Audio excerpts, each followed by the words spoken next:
මම ඉරෝෂන් ප්‍රභාෂ් සිවිල් සංවිධාන සහ දේශපාලන ක්‍රියාකාරී. අද අපි අධ්‍යාපන අමාත්‍යාංශයට ඇවිල්ලා ලියුමක් බාර දුන්නා. කලින් 2025 ජූලි මාසයේ අල්ලසා දූෂණ මර්දන කොමිෂන් සභාවේ සභාපති රංග දිසානායක මහතාගේ ඊට කලින් ප්‍රවෘත්තියක් ගියා මාධ්‍යවල සහ සමාජ මාධ්‍යවල ඔහුගේ පුතාව කොළඹ රාජකීය විද්‍යාලයට ඇතුළත් කර ගැනීමේදී යම්කිසි ක්‍රියාකාර කරපු පදනම මොකද්ද ඒ ගැන සංවාදයක් ඇති වෙලා තිබ්බා. ඒ ගැන උනන්දු වෙන පිරිසක් සහ සිවිල් සංවිධාන ක්‍රියාකාරිකයන් පිරිසක් විදියට අපි බාර දුන්නා ලියුමක් 2025 ජූලි මාසයේ.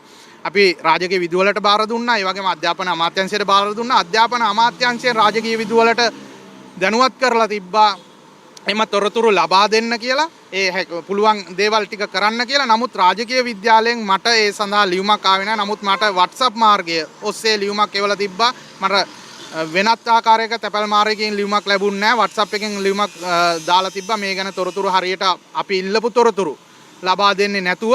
ඉතින් ඒ නිසා තමයි නැවතත් අපි කාලයක් බලාගෙන ඉඳලා අද අධ්‍යාපන අමාත්‍යාංශයට පැමිණිලා මේ ගැන පැමිණිල්ලක් නැවතත් තොරතුරු නිලධාරියා වෙත මෙම අමාත්‍යාංශය බාර දුන්නේ. එතකොට මට මේකේ කියන්න තියෙන්නේ මට මේක පෙනී යනවා රජය දැන් පවතින අනුර දිසානායක ප්‍රමුඛ රජය තොරතුරු දැන ගැනීම පුරවැසියන්ගේ තොරතුරු දැන ගැනීම පිළිබඳ අයිතිය නැති කරලා යන තැන නැති කරන තැනට යනවා වගේ මට තේරෙනවා. මොකද ඊට කලින් වෙනත් පිරිසක් අහලා තිබ්බා අනුර දිසානායක ජනාධිපතිවරයාගේ වැඩ කරන පිරිසකගේ තොරතුරු. ඒ කියන්නේ අපි මෙතන ඉල්ලන්නේ ජාතික ආරක්ෂාවට. මොකද අපිත් පුරවැසියෝ විදිහට දන්නවා ජාතික ආරක්ෂාවට තර්ජනයක් වෙන දේවල් අනිත් සුවිශේෂී කරුණු ඉල්ලන්න අපි තොරතුරු දැනගැනීමේ පනත යටතේ බලාපොරොත්තු වෙන්නෙත් නැහැ. එහෙම කරන්නත් බෑ කියලා අපි දන්නවා. ඉතින් අපේ දැනුවත්කමේ හැටියට අපි ඉල්ලන්නේ මෙම තොරතුරු. මොකද රංග දිසානායක කියලා කියන්නේ අල්ලසා දූෂණ මර්දන කොමිෂන් සභාවේ ප්‍රධානියා දැන්. එවකට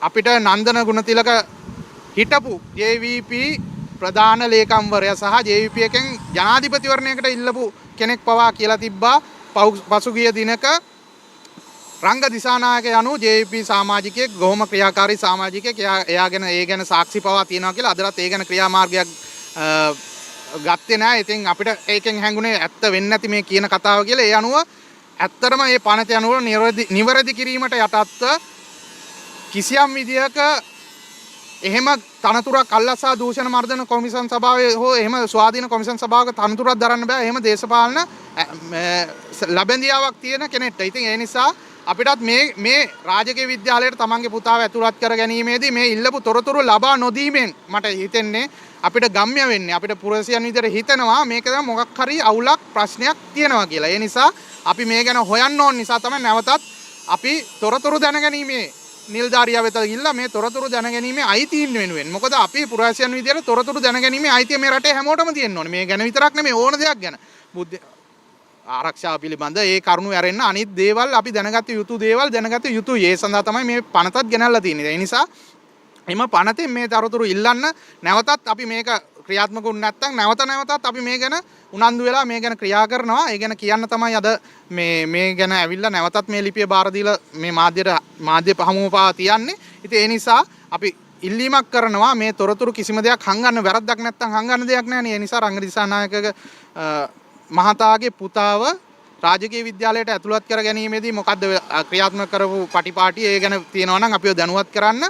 ඒ එක්කලම මට තව දෙයක් කියන්න ඕනේ. මොකද ඒක අපිට නොදන්නුවාට අපි දැක්ක සමාජ මාධ්‍යයේ වෙන නිවුස් එක යවලා තියෙනවා මේ පුතාව ඇතුළත් කර ගැනීමේදී කිසිම මේ වංචාවක් එහෙම නොමනා ක්‍රියාවක් වෙලා නැහැ කියලා. ඉතින් එහෙම සමාජ මාධ්‍ය වලට දෙන්න පුළුවන් නම් ඇයි අපිට ලිඛිතව මේ තොරතුරු ලබා දෙන්න බැරි කියන ප්‍රශ්නයත් මම අහනවා. මොකද පුරවැසියන්ගේ තොරතුරු දැනගැනීමේ අයිතිය නැති කරන්න එපා.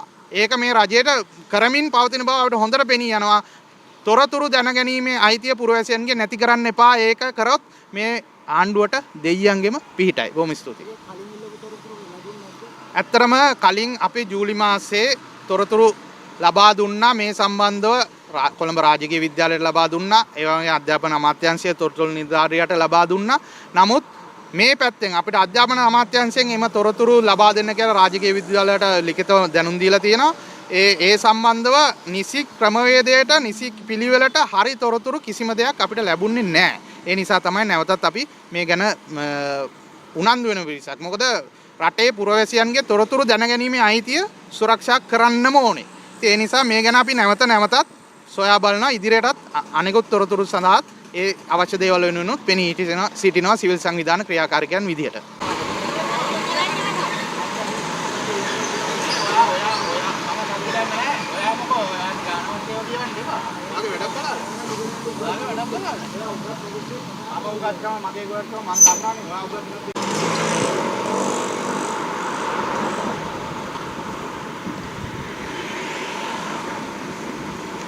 ඇතුළට බෑ.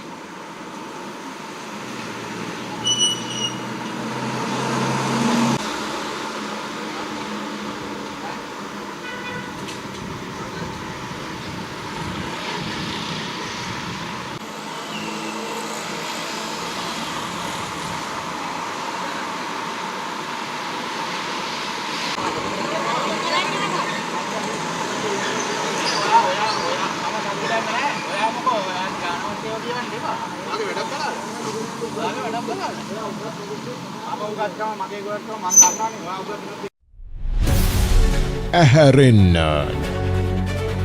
නැගිටින්න YouTube අවකාශයේ ටොප් නිවුස් සමග